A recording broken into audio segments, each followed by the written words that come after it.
La primera lectura de hoy nos presenta un momento muy, pero muy dramático en la vida de Jeremías. Fue una de las varias ocasiones en que este profeta se vio al borde de la muerte. ¿Y por qué? ¿De qué lo acusaban? ¿Qué era lo que estaba pasando? Pues básicamente que las profecías de Jeremías resultaban insoportables para aquella gente. Ellos sentían que Jeremías estaba predicando contra Jerusalén y estaba predicando contra el templo. ¿Y por qué ellos pensaban que Jeremías estaba predicando contra la ciudad y contra el templo? Porque Jeremías estaba mostrando los pecados de Jerusalén, los pecados que se cometían incluso en el templo o las veces que se utilizaba el templo para producir una falsa seguridad, al estilo de nada nos puede pasar, nada puede suceder, porque este es el templo del Señor. Y si este es el templo del Señor, pues Dios no va a permitir que su templo sea destruido, por consiguiente aquí estamos muy seguros, pero sin conversión. O sea, la gran obsesión de Jeremías, y en esto quiero ser muy enfático, la gran obsesión de Jeremías, y eso aparece muy claramente en la primera lectura, es enmiéndense, cambien de conducta, dejen de hacer lo que están haciendo mal, que es el mismo mensaje que sale una y otra vez en los profetas. Por ejemplo, Isaías lo decía con palabras muy parecidas. Dejen de obrar el mal, aprendan a hacer el bien.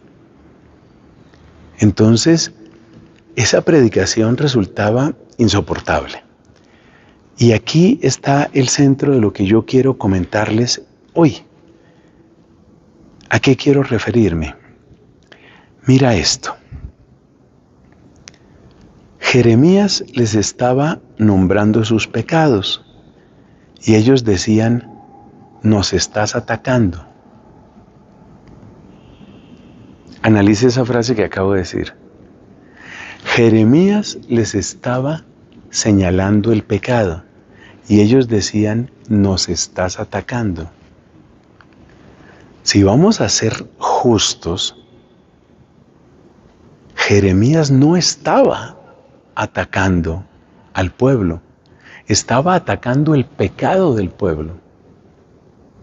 Pero aquí aparece un misterio muy grande que yo creo que nos afecta a todos.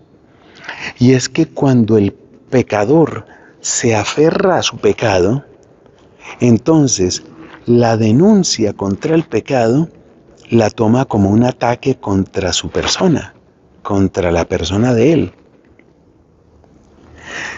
Si el pecador suelta el pecado y el profeta ataca el pecador que ha soltado el pecado, más bien agradece. Ahora soy libre de lo que me hace daño. Entonces el error ¿en dónde está?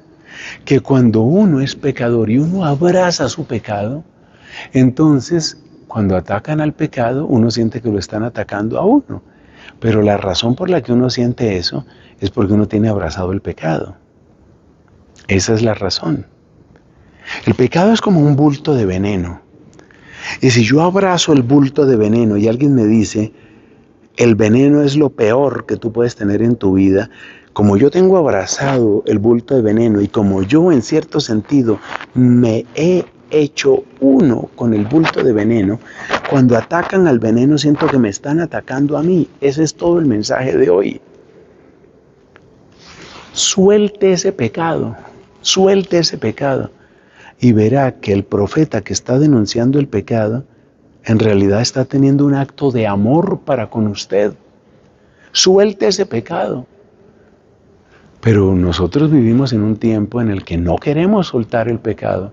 Queremos que nos aprueben nuestros pecados. Queremos que se aplauda el pecado. Queremos que se bendiga el pecado. Y al que no bendice el pecado y al que no denuncia el pecado,